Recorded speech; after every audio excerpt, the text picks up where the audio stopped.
Salut, c'est Pierre Sarkozy alias Mosset. J'ai eu la chance de mixer pour la soirée du premier titre RQSI.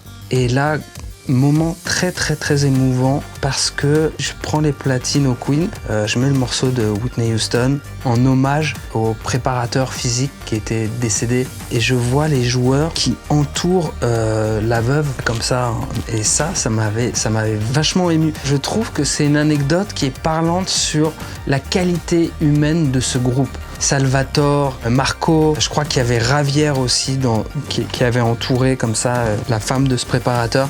Et vraiment, je m'étais dit, putain, c'est vraiment des mecs bien. Après, il y avait les chants anti-marseillais de Jérémy Ménez à cette soirée qui m'avait fait bien rire. Voilà, je trouve que ce chambrage bon enfant, cette joie d'être ensemble, ça mérite d'être plus connu. Et c'est carré. Milieu des années 90, je vais être complètement honnête, mais comme tous les petits enfants de mon âge dans la cour de récré, voilà, on regardait plutôt un autre club français. Et là, mon père m'a dit, écoute, tu feras ton choix, le club que tu veux, laisse-moi t'amener au parc et ensuite tu me diras.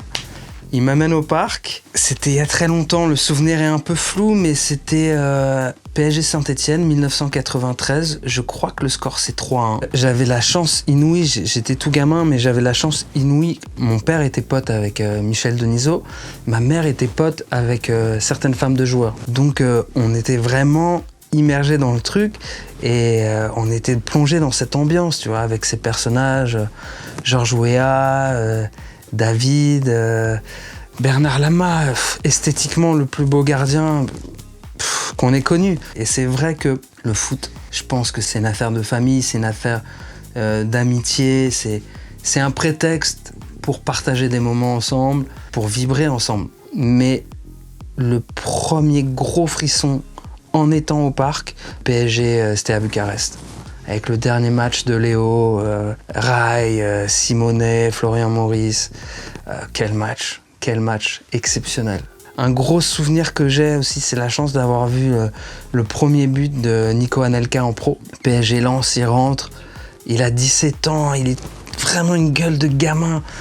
Face à face avec le goal et cette impression de facilité et de se dire putain, ce type-là il fera une grosse carrière. Dans la vie, tu peux être amené à avoir beaucoup de changements, tu peux changer de boulot, tu peux déménager, tu peux divorcer, mais il y a un truc que tu fais jamais, tu changes jamais de club. Et c'est ça qui fait ce lien très fort. T'imagines tous les changements que tu peux avoir dans la vie, mais jamais personne ne change de club. Quelles que soient les choses qui peuvent arriver, les relégations, les remontadas, tu restes fidèle à ton club et ça crée un lien émotionnel super fort. Et j'ai un truc qui me vient en tête qui est pas particulier au PSG, mais tu vois, un truc qui m'a vachement ému, dernière finale de Coupe du Monde. Et moi, j'ai joué au foot à l'Olympique de Neuilly et on a un joueur formé à l'Olympique de Neuilly, passeur décisif, finale de Coupe du Monde, Marcus. Et ça, putain, de vivre une finale de Coupe du Monde où t'as un mec qui est formé dans ton club, ça m'a beaucoup touché. J'ai appelé le coach qui nous a formés tous les deux. Fifi, on lui passe le bonjour. Tu te rends compte, t'as formé un joueur qui est là, qui fait une passe décisive en Coupe du Monde. Mais quel bonheur. Leur père, Lilian, c'est un type extraordinaire. J'ai vu comment il amenait d'abord ses garçons au parc. Et ensuite, je l'ai vu assister au premier match de son fils quand il venait avec Guingamp, au parc. Et ça, c'était super émouvant de voir l'œil du joueur et du papa qui découvre son fils au Parc des Princes. C'est pas du hasard. T'as 2 enfants professionnels. C'est la fratrie, la deuxième fratrie la plus valorisée sur Transfermarkt. C'est pas un hasard. T'as 2 gamins comme ça, c'est qu'ils ont reçu une éducation mais extraordinaire. Et tu vois, le père, champion du monde, champion d'Europe, immense carrière, il met ses enfants dans un club. J'ai vu et j'ai eu les retours des éducateurs de comment ils se comportaient, mais magnifique. L'humilité, le fait qu'il invite le coach au parc, il n'a pas besoin de faire ça. Ses enfants, ils sont monstrueux, ils joueront. Je trouve ça en dit long sur la qualité de l'homme et la qualité de l'éducation qu'il a transmise aux deux. J'ai joué, je suis rentré en club à 8 ans et j'ai arrêté à 16 ans à peu près. Mais tu vois, j'ai une puberté tardive. Du coup, le passage du foot à 7 au foot à 11 était compliqué parce que tu sais, je venais jouer contre des types qui avaient déjà de la barbe. Moi, j'étais tout maigrelet, je me faisais bouger. Et puis, tu vois, le week-end, je voulais faire de la musique aussi. Fallait faire un choix, mais je te rassure, hein, j'avais pas le talent suffisant pour envisager autre chose. C'était une super ambiance. On venait avec l'étiquette Neuilly, donc on n'était pas toujours bien accueillis parce qu'il y avait beaucoup de clichés par rapport à la ville. Alors que dans l'équipe, il y avait des gens de toutes conditions, tu vois. C'était très mixte. On comprenait pas pourquoi on avait cette étiquette-là, mais ça restait bon enfant. Dans la plupart des métiers, on te dit mets tes émotions de côté. On te dit là, il s'est passé des choses, t'arrives, fais la part des choses et focalise-toi sur ton boulot. Moi, tout petit, j'étais incapable de ça. Donc, je me suis dirigé vers des métiers où, justement, ça devait être tes émotions, ce qui se passait en toi, devait être ta matière première. Je voulais pas les mettre de côté, justement. Je pense que c'est ça, un peu, qui entretient la volonté de beaucoup de gens d'être artistes, c'est cette possibilité incroyable de faire exister ton monde intérieur. Ce qu'on te nomme comme étant réalité, qui est en fait le rêve partagé du plus grand nombre, remettre en cause cette dictature-là en disant, écoutez, non, il y a un monde intérieur qui existe et peu importe le média que tu choisis, que ce soit le cinéma, la musique, de lui donner corps. Et cette force de la musique de connecter les gens ensemble, c'est ça qui m'a orienté dans cette carrière. Mon premier gig, ça devait être dans mon village en Corse. J'étais tout jeune, 15-16 ans. Et moi, j'avais une bonne collection de disques. Et il y avait un DJ, un peu mon mentor là-bas, qui m'avait proposé de venir mixer à une soirée. Et voilà, c'est comme ça que ça s'est fait. Et je pense que ça vient déjà du fait d'être mélomane. T'aimes écouter de la musique. Donc, quel plus beau métier que d'en créer ou d'avoir le prétexte du travail pour écouter de la musique et partager avec les autres, raconter une nouvelle histoire avec la musique des autres. J'aimais bien, tu sais, cette idée de super-héros, un peu comme Bruce Wayne qui devient Batman. Pour moi, c'était impératif d'avoir un pseudonyme parce que je voulais connaître ma valeur indépendamment de tout autre contexte. Donc je voulais avoir un pseudonyme et qui me disent un peu où j'en étais humainement, ce que je valais. Et le pseudonyme, je l'ai trouvé totalement par hasard. J'ai ouvert un dictionnaire d'anglais, je suis tombé sur To Mosey On, j'ai lu la définition qui voulait dire flâner, se balader sans trop se presser. Je me suis dit, mais c'est moi, c'est vraiment moi. Et voilà, c'est un pseudonyme que j'ai choisi quand j'avais 14-15 ans. Je pense que c'est important de faire la part des choses. Et quand tu as un nom de famille avec une telle renommée, je pense que c'est bien d'écrire ton histoire indépendamment. Surtout que c'est des choses qui n'ont rien à voir. Tu vois, la musique, la politique, c'est très déconnecté. On est toujours tenté d'être soucieux de son image et soucieux de comment les gens te perçoivent. Accorder trop d'importance à ça, c'est créer son propre malheur parce que faut être un peu égoïste là-dessus et écouter ce dont on a envie, nous, parce que les gens peuvent penser ce qu'ils veulent, mais c'est à toi de vivre ta vie. Il y aura toujours un motif pour parler. Les gens vont pas s'arrêter de parler, que tu fasses les choses bien, mal, médiocre. Les gens auront toujours un avis, tu peux rien contre ça. Je pense qu'il faut faire la paix avec ça, que tu mettras jamais tout le monde d'accord. Ça doit pas te déconnecter, toi, de ce que tu veux. C'est pas les gens qui vont choisir pour toi ce qui te rend heureux ou pas. Bien sûr, c'est agréable d'avoir une bonne image, d'être apprécié, mais ça doit pas être le moteur de tes décisions. Parce que je pense que ça ne peut que mener à une frustration. Si tu fais des choses pour faire plaisir ou pour plaire aux autres, au final, tu te seras déconnecté de qui tu es toi et de ce qui te rend profondément épanoui ou pas. Si toi-même, tu intériorises le regard des autres, ça ne sera que d'autant plus important pour les autres. Donc, mieux vaut s'en déconnecter le plus possible. Voilà, j'ai une histoire, c'est mon histoire, elle est ce qu'elle est. De toute manière, je n'ai vécu que ma vie, j'ai pas vécu la vie de quelqu'un d'autre, donc je peux pas savoir. Tu me demandes, et beaucoup de gens me demandent qu'est-ce que ça fait de... Mais je n'ai connu que ça, donc je peux pas te dire. Mais je pense que c'est encore plus dur de naître avec un nom de famille anonyme. Je pense que c'est beaucoup plus dur. Les points communs, c'est que c'est deux activités où la créativité est valorisée. Malheureusement, j'ai envie de te dire, parce que je trouve que la créativité, elle devrait être valorisée dans tous les domaines, mais c'est les domaines où on valorise le plus la créativité, le fait de faire les choses différemment. Je trouve que c'est vraiment le point commun. Après, dans le sport, il y a une vérité qui est nette, qui est claire. Il y a un vainqueur, un perdant. C'est net, c'est incontestable. C'est pour ça que la comparaison, pour moi, elle s'arrête là. Enfin, il y a le fait d'avoir des activités publiques qui peuvent donner des points communs dans la manière de vivre sa vie. Ce dialogue entre la conscience et l'inconscient, d'avoir le bon niveau de relâchement. Pas trop relâché, pas trop tendu. Ça, c'est un parallèle qu'on peut faire. J'aime le foot, mais j'ai pas la mentalité fan. J'ai un rapport d'affection au PSG. J'apprécie le travail des joueurs, mais comme un esthète. Mais je n'irai pas attendre des heures pour avoir un selfie. Moi, j'aime regarder un match. Et d'ailleurs, j'aime deux choses. J'aime le PSG et j'aime le foot. C'est presque deux choses différentes. C'est-à-dire que le PSG, je pourrais kiffer aller voir un match, même si on était en national. C'est déconnecté de la passion du foot, par ailleurs, qui me fait regarder des matchs qui pourraient être dépourvus d'intérêt, peut-être pour la plupart des gens, mais c'est une histoire de souvenirs.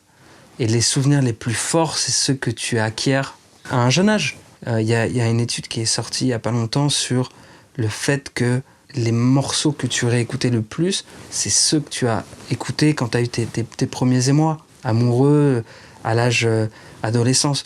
Plus jamais de ta vie, un morceau ne te fera autant d'effet que celui que tu as écouté à 16-17 ans. Mais pour le foot, ça procède de la même mécanique. Tes souvenirs les plus forts, c'est les souvenirs d'enfance. Et les tristesses les plus grandes. Tu vois, les France-Bulgarie, tu repenses à ça, t'es encore triste de ça. PSG Real, PSG Barcelone, celui de 95, 2-1 avec la frappe de Guérin qui va à 2 à l'heure, mais qui passe. Le PSG Sochaux, but Amara Diané, dernière seconde. Pour éviter la descente. Le premier titre PSG, le troisième titre du coup de l'histoire du club, premier QSI. Ça fait partie des souvenirs les plus marquants, je pense. Un souvenir dingue aussi, je sais pas si tu te souviens de ce match, tu sais, où il y avait eu tous les problèmes à l'intersaison avec Neymar, et il joue ce match, et il a tout le parc à dos, et il le retourne. Mais quel pied, tu vois, moi j'ai jamais sifflé un joueur.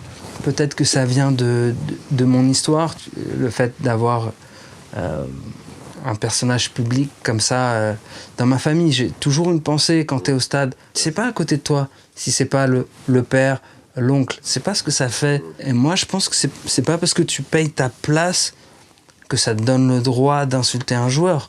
Encore moins si c'est l'équipe que tu supportes. Je dirais pas que j'en ai souffert, mais j'ai compris l'importance de pas reproduire la même chose. T'as des gens, ok, ils ont des gros salaires, mais c'est pas pour autant que tu dois les insulter s'ils font un match moins bon. J'adore le chambrage, j'adore l'ambiance qu'il peut y avoir dans un stade, mais il faut pas que ce soit tu vois, le défouloir de tout ce qu'il y a de plus dark dans l'âme humaine.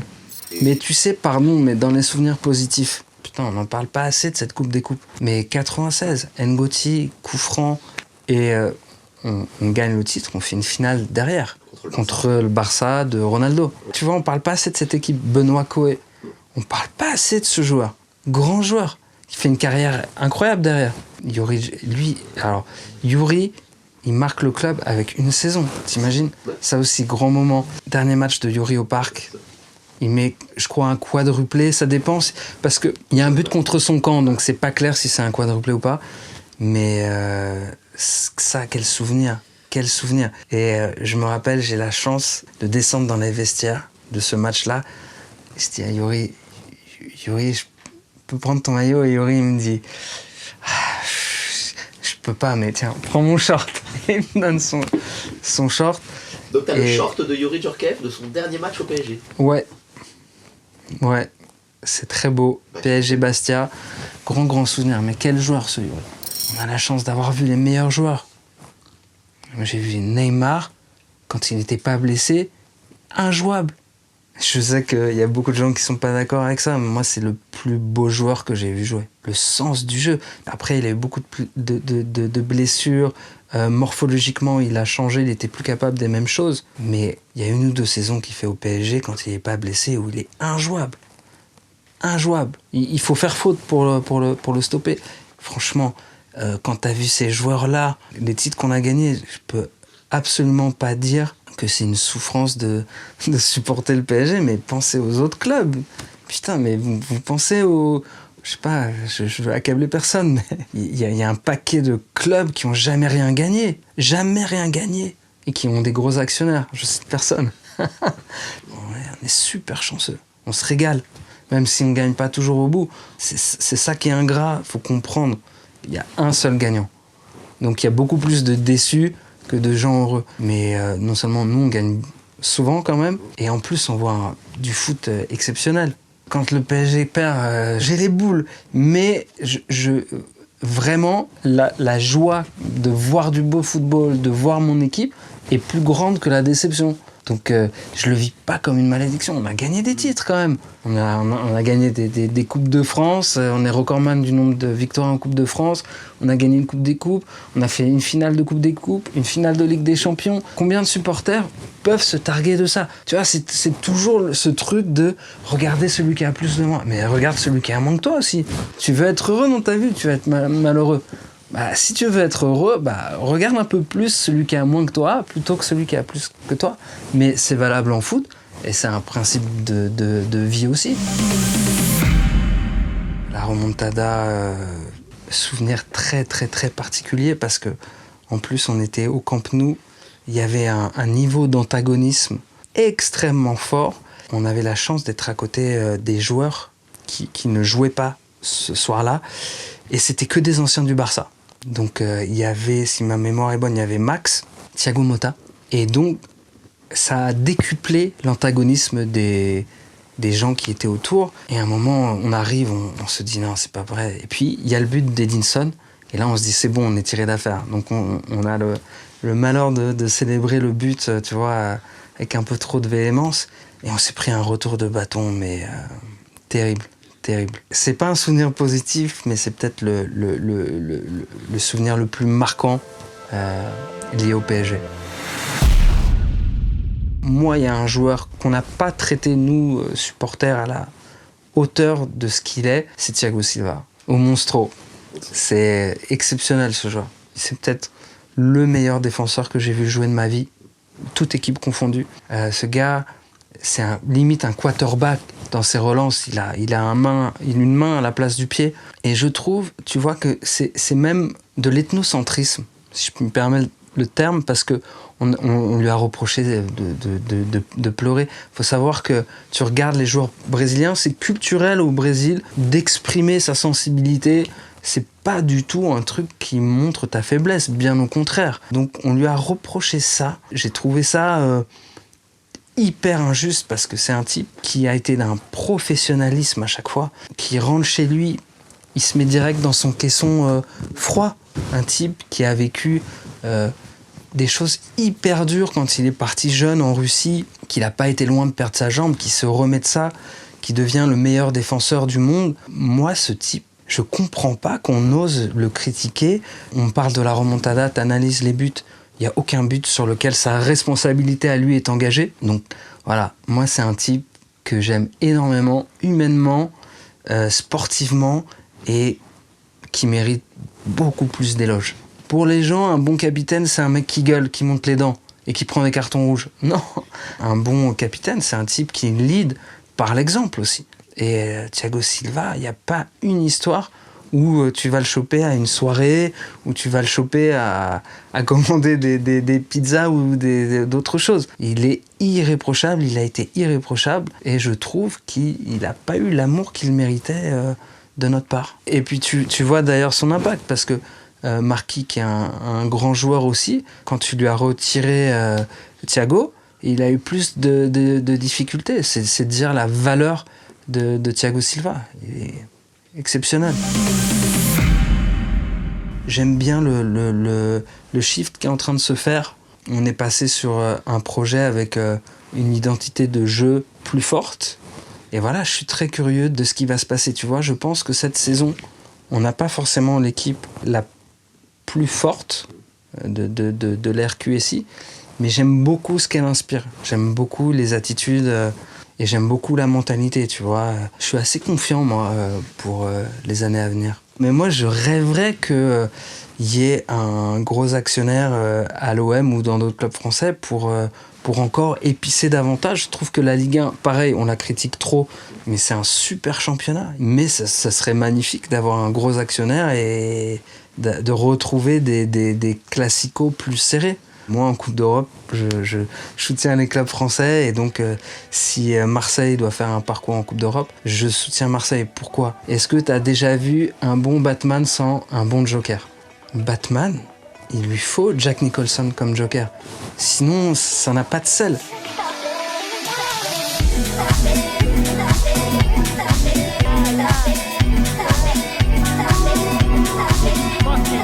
Le track s'appelle Can't Make Me Stop, tu vois. Donc, c'était un track sur la résilience, le fait de continuer à avancer malgré tout ce que les gens peuvent dire sur toi. Et j'ai fait ce track, je l'ai fait écouter à un ami, et mon ami revient vers moi et me dit « Ah, il mortel le track et tout ». En revanche, ma fille me demande pourquoi la voix dit « Bappé, Bappé ». Donc c'est comme un mirage sonore, une illusion où les gens pensent entendre quelque chose. Et en entendant cette réflexion, je me suis dit, putain, mais oui, c'est en fait, le morceau parle de ça. 2 jours après, Kylian claque un triplé contre Lens. Et voilà, et je mets la musique sur les images, et je trouve que ça marche. On ressent la vitesse, la vélocité du joueur avec le track. Peut-être qu'inconsciemment, c'était là dès le départ, mais c'est vraiment ça, c'est vraiment un mirage sonore. C'est niche, c'est pas mainstream, donc je crois même pas qu'il ait entendu. J'ai eu la chance de le croiser quelques fois au parc. Après, je suis pas du tout intime avec lui, mais je trouve que c'est un mec top, vraiment toujours disponible. Je trouve que les gens en France sont durs. Ils ont beaucoup d'exigences, ils ont la dent dure. Tu fais un match où tu claques pas de triplé, tout de suite ça parle sur toi. Moi, je suis admiratif de la maturité de ce gars. Quand il est arrivé de Monaco comme ça, je crois qu'il a commencé à 18 ans. On parle de la vitesse de Kylian, mais moi, ce qui me choque le plus, c'est l'intelligence de l'homme. Que ça soit en interview, sur le terrain, le fait qu'il ait fait évoluer son jeu. C'est pour ça, les gens disent « Ouais, Kylian, il mise tout sur sa vitesse, dans 3 ans, ça sera compliqué ». Mais pas du tout. Je pense que c'est avant tout un cerveau qu'il a déjà fait évoluer son jeu, et j'ai aucune inquiétude sur lui à l'avenir. Kylian, c'est le buteur numéro 1 du PSG. Je crois qu'il est à 50 unités devant Ibra. Donc c'est dire l'ampleur de ce qu'il a accompli. Je trouve qu'une partie des supporters est un peu trop dure. Et surtout, les reproches qu'on va pouvoir formuler sur lui ou sur d'autres joueurs, ils sont souvent basés sur des rumeurs, sur des on-dit. Moi, pour ma part, je trouve qu'on pourrait lui rendre hommage davantage. Ce n'est que mon avis, hein, mais je trouve que quand t'as un mec 25 ans, meilleur buteur du club, ça force le respect, tu vois, ça force le respect. Il a écrit une très belle histoire avec le PSG. Il est temps pour lui d'écrire autre chose. Je trouve que ça lui fera du bien, et nous, on va écrire autre chose aussi. Il n'y a pas de déception, il y a juste de la gratitude de ce qui a été fait, du bonheur qu'on a eu à le voir jouer. Et voilà, je souhaite le meilleur. Tiens, en tant que supporter français aussi, je trouve qu'il va pouvoir se confronter à un autre football, développer d'autres qualités. Donc c'est zéro déception, franchement. moi, je trouve qu'on a besoin de plus de bienveillance. On a un temps limité, que ce soit la parole médiatique ou en règle générale. Donc, mieux vaut utiliser ce temps pour parler des choses qui te plaisent que pour encore critiquer, déverser son venin. Voilà, je trouve que c'est plus constructif.